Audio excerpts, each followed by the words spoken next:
Drago mi je što vas vidim u velikom broju da ste došli da se borite za život. Svi znate koju su nam sudbinu namenili. Ovo se ne događa bez razloga. Nama je zakon o rudarstvu donesen u 2015. i njime je predviđeno, bukvalno su prepisivali delove zakona od Republike Kongo i Mongolije. Tako da znate, vaša sudbina je da budete novi Kongo.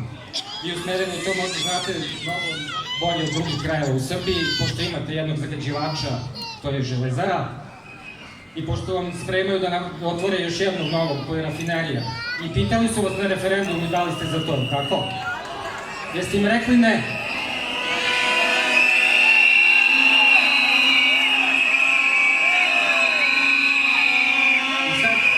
I sad ovaj režim hoće bez pitanja da pogazi vašu volju, koja je jasno rekla da ne želite rafineriju nafte u Smederevu, jer vam je dosta zagađenja. Ne želite? Jel tako? Nek čuješ jednom, evo im referendum.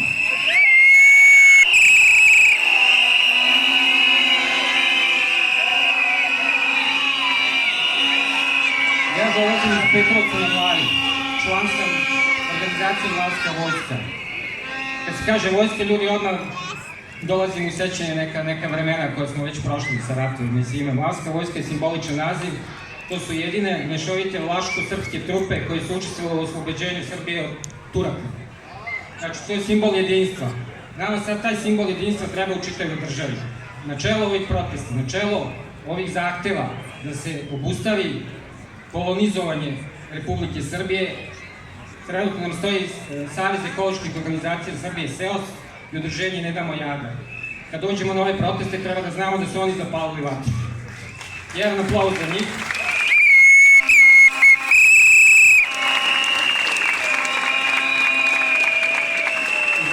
Zahtev koji je ispostavljen na ovom režimu je da se zabrani iskopavanje, istraživanje litijuma i bora u Republici Srbiji. Znači, ne želimo samo Rio Tinto da ode odavde, nego sve te kompanije koje su se kao lešinari okupili na našim resursima.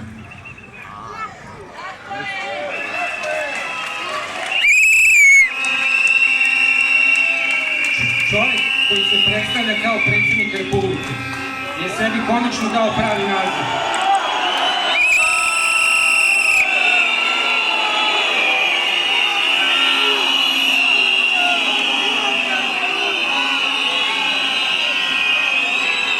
Nazvao je sebe đavoljim advokatom. To i jeste sad u ovom trenutku. Čovjek koji hoće da pretvori državu koji stoji na čelu u rudarsku koloniju je đavolji advokat. Ja dolazim iz Fomalja, oni garantuju, ova država kaže da će braniti naše pravo na zdravu životnu sredinu. Ja dolazim trenutno iz Fomalja. Mi smo aktivisti oterali 4 pumpe kanadske rudarske kompanije koja grade našu vodu. Lokalna samouprava protivno zakonu o vodama, član 72, zdravu pijaću komoljsku vodu, dok pola sela u opštini Žagubica nema vodu za piće. Celodnevno 24 sata svaki dan u nedelji nosi pijaću vodu za istražne bušotine. Tako oni brane naše pravo na zdrav život, na zdravu životnu sredinu. Znači, korumpirano je sve, od dna do vrha. Tu moramo da dođemo mi građani sad, zato se okupljamo. I da ne brinite za jednu stvar, mnogo se priča ovih dana, pošto se ovo širi ovaj plamen Srbijom, da će neko da nam preuzme proteste. Ovo je samo priprema. Od ponedeljka, ako ne ispune zahteve koje je ispostavio SEOS, koje je ispostavilo udruženje Ne damo Jadar, mi krećemo u blokade. Staće Srbija! A režim može da bira. Ili će da odu strane kompanije koje ne poštuju naše zakone, ili će oni da odu sa njima. Budite hrabri i jedinstveni, ne dajte da vas dele na leve i desne, na zvezdaši i partizani. Ne dajte da vas dele bilo kako, jer mi se borimo za život. Hvala vam, Smederevo, vidimo se mi do